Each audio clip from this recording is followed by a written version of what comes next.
नमस्कार दोस्तों, स्वागत है आप सभी का जीके प्रिंस एकेडमी में। यह वीडियो 2020 सीरीज का तीसरा पार्ट है। इसका पहला एवं दूसरा पार्ट अपलोड किया जा चुका है, जो आप चैनल पर जाके देख सकते हैं। तो वीडियो शुरुआत करने से पहले हमारे चैनल को सब्सक्राइब करें तथा वीडियो को लाइक करें और ज़्यादा से ज़्यादा शेयर करें ताकि और लोगों को बेनिफिट मिल सके। तो चलिए शुरुआत करते हैं आज का सेशन। क्वेश्चन है कि पृथ्वी का सर्वाधिक बृहद पारिस्थितिक तंत्र निम्नलिखित में से कौन है। तो ऑप्शन ए है जलमंडल, ऑप्शन बी जीवोम, ऑप्शन सी स्थलमंडल, ऑप्शन डी जैवमंडल। तो इनमें आपका आंसर सही हो जाएगा ऑप्शन डी जैवमंडल। जैवमंडल पृथ्वी का सर्वाधिक बृहद पारिस्थितिक तंत्र है। जैवमंडल पृथ्वी शैल, जल तथा वायु की पतली परत होती है। ये एक बेसिक ग्लोबल सिस्टम होता है जिसके जैविक एवं अजैविक दो संगठक होते हैं। उपयुक्त तीन ऑप्शन जो जलमंडल, जीवोम तथा स्थलमंडल तंत्र दिए हुए हैं, ये जैवमंडल का ही भाग होता है। अगला क्वेश्चन है, निम्नलिखित में से किस कार्य से पारिस्थितिक संतुलन बिगड़ता है। तो ऑप्शन ए है लकड़ी काटना, ऑप्शन बी है सामाजिक वानिकी, ऑप्शन सी वन महोत्सव, ऑप्शन डी वनारोपण। तो ऑप्शन ए जो है लकड़ी काटना, ये ऑप्शन सही हो जाएगा। इससे पारिस्थितिक संतुलन बिगड़ता है। नेक्स्ट क्वेश्चन देखते हैं, पारिस्थितिक तंत्र के संदर्भ में निम्नलिखित कथनों पर विचार करना है। एक है सपोषी स्तर पर उत्पादन को प्राथमिक उत्पादकता कहा जाता है। दो है द्वितीयक उत्पादकता का संदर्भ परिपोषी स्तर के उत्पादन से है। तो इन्हें बताना है कि कौन सा सही है।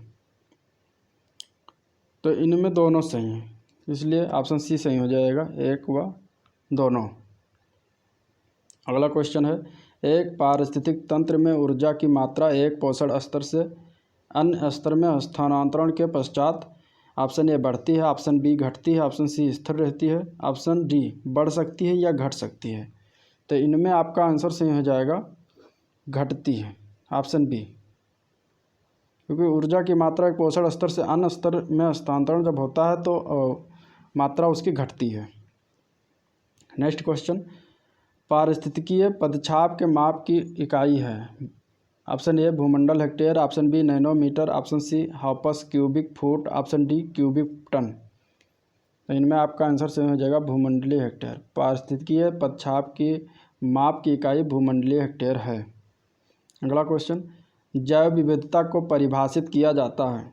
ऑप्शन ए किसी पर्यावरण में विभिन्न प्रजातियों की श्रेणी, किसी पर्यावरण में रोजाना और मौसमी परिवर्तन, एक प्रजाति की दूसरी प्रजाति से भिन्नता, भौतिक घटकों का किसी पर्यावरण पर प्रभाव। तो इनमें आपका आंसर सही हो जाएगा ए, किसी पर्यावरण में विभिन्न प्रजातियों की श्रेणी को जैव विविधता कहा जाता है। अगला क्वेश्चन देखते हैं, भारतीय राष्ट्रीय जैविक विविधता प्राधिकरण स्थापित किया गया। तो ये चेन्नई में स्थापित किया गया था सन 2003 में, इसलिए ऑप्शन ए सही हो जाएगा। अगला क्वेश्चन देखते हैं, निम्नलिखित में से किस देश ने ग्रीन हाउस गैस के उत्सर्जन में कमी करने हेतु 2019 में कार्बन टैक्स लगाने की घोषणा की है। तो ये देश था सिंगापुर। सिंगापुर ने कार्बन टैक्स लगाने की घोषणा की थी। अगला क्वेश्चन है, निम्नलिखित में से कौन सी गैस ओजोन परत के ह्रास के लिए उत्तरदायी है। तो ओजोन परत के ह्रास के लिए क्लोरोफ्लोरोकार्बन गैस होती है, वो उत्तरदायी होता है, इसलिए ऑप्शन बी सही हो जाएगा। नेक्स्ट क्वेश्चन देखते हैं, निम्नलिखित में से किस महाद्वीप में उष्णकटिबंधीय पर्णपाती वनों का विस्तार अधिक है। तो एशिया महाद्वीप में उष्णकटिबंधीय पर्णपाती वनों का विस्तार अधिक पाया जाता है, इसलिए ऑप्शन बी सही हो जाएगा। अगला क्वेश्चन है कि भीतरकनिका गरान के संदर्भ में निम्नलिखित कथनों पर विचार कीजिए। यह वंशधारा और सुवर्ण रेखा नदियों के डेल्टा में स्थित है। यह पश्चिमी बंगाल में अवस्थित है। तो इन्हें बताना है कि कौन सा सही है, या एक सही है या दो सही है, या दोनों गलत है, या दोनों सही हैं। तो भीतरकनिका के बारे में जानते हैं। भीतरकनिका ओडिशा के केंद्रपाड़ा जिले में ब्रह्माणी और बैतरणी तथा महानदी डेल्टा क्षेत्र में स्थित है। यह मैंग्रोव वनों के लिए प्रसिद्ध है, इसलिए इसका आंसर है दोनों गलत हो जाएंगे। तो ऑप्शन इसका सही हो जाएगा डी, ना तो एक सही और ना ही दो सही है। अगला क्वेश्चन है, भारत के निम्नलिखित में से कौन नगर वृक्षारोपण में विशिष्टता रखता है? Option A Vijayawada, option B Chandigarh, option C Shillong, option D Valparai. तो वालपराई नगर वृक्षारोपण में विशिष्टता रखता है। वालपराई नगर तमिलनाडु के कोयम्बटूर जिले में स्थित है। अगला क्वेश्चन है, राष्ट्रीय वन नीति 1952 के अनुसार निम्नलिखित में से कौन सा वन का संवर्ग नहीं है? राष्ट्रीय वन, राष्ट्रीय उद्यान वन, राष्ट्रीय उद्यान, संरक्षित वन, ग्राम वन। तो इनमें आपका आंसर सही हो जाएगा राष्ट्रीय उद्यान वन का संवर्ग नहीं, बाकी होते हैं। अगला क्वेश्चन है, India state of forest report 2017 के अनुसार देश के कुल भौगोलिक क्षेत्रफल का कितना % वनाच्छादित है? तो 21.54% है जो कि वनाच्छादित है, इसलिए ऑप्शन बी सही हो जाएगा। नेक्स्ट क्वेश्चन देखते हैं, भारतीय वन सर्वेक्षण की रिपोर्ट के अनुसार भारत के निम्नलिखित में से किस राज्य में भौगोलिक क्षेत्र का सर्वाधिक प्रतिशत वन क्षेत्र है? तो इनमें आपका आंसर सही हो जाएगा सी, मिजोरम राज्य में भौगोलिक क्षेत्र का सर्वाधिक वन % है। नेक्स्ट क्वेश्चन है, येलोस्टोन नेशनल पार्क कहाँ अवस्थित है? तो संयुक्त राज्य अमेरिका में येलोस्टोन नेशनल पार्क है, इसलिए ऑप्शन डी सही हो जाएगा। ये बहुत सारे एग्जाम में पूछे गए हैं, तो ये क्वेश्चन थोड़ा सा इम्पॉर्टेंट हो जाता है। अगला क्वेश्चन है कि निम्नलिखित राष्ट्रीय उद्यानों को सर्वप्रथम से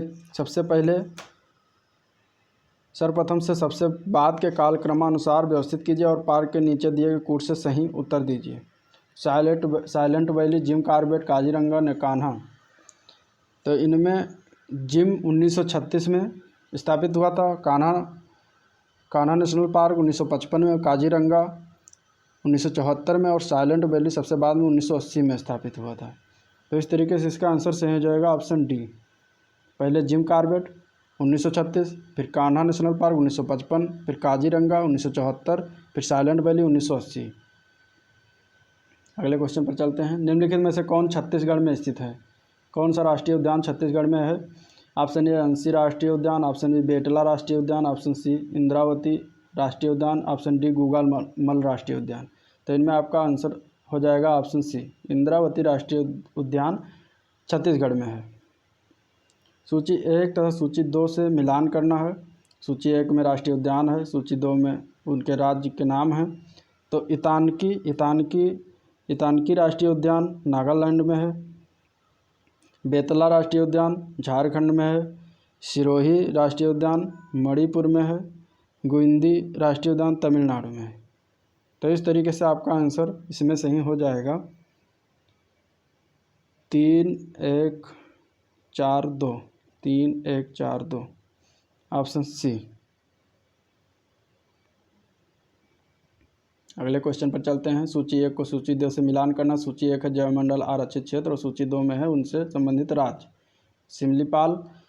सिमलीपाल उड़ीसा में है, ए का 4।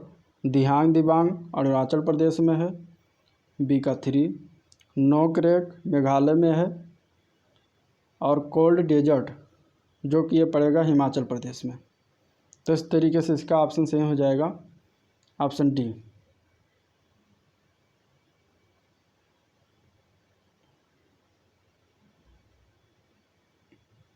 नेक्स्ट क्वेश्चन देखते हैं, निम्नलिखित में से किस प्रकार के वनों में अधिकतम पादप विविधता पाई जाती है? ऑप्शन ए है उष्ण कटिबंधीय आर्द्र पतझड़ वन, ऑप्शन बी है उपोष्ण कटिबंधीय पर्वतीय वन, ऑप्शन सी है शीतोष्ण आर्द्र वन, ऑप्शन डी है उष्ण कटिबंधीय सदाबहार वन। तो इनमें आपका आंसर सही जगह ऑप्शन डी, उष्ण कटिबंधीय सदाबहार वन, जो कि अधिकतम पादप विविधता वाला क्षेत्र है। अगला क्वेश्चन है, निम्नलिखित कथनों पर विचार कीजिए। कथन ए, भारत में वन क्षेत्र का ह्रास भारत के जननांकीय संक्रमण से प्रत्यक्षता संबंधित रहा है। कारण है वन क्षेत्र एवं जनसंख्या वृद्धि में प्रायः नकारात्मक संबंध होता है। तो नीचे दिए गए कूट से सही उत्तर चुनना है। तो ये दोनों कथन और कारण दोनों सही हैं और कारण कथन की व्याख्या करता है, इसलिए इसका आंसर ए सही हो जाएगा। तो ये रहा आज का सेशन। कल ये 2020 सीरीज़ का पार्ट 3 था। पार्ट 4 हम जल्द ही लेकर आएंगे। तब तक के लिए नमस्कार।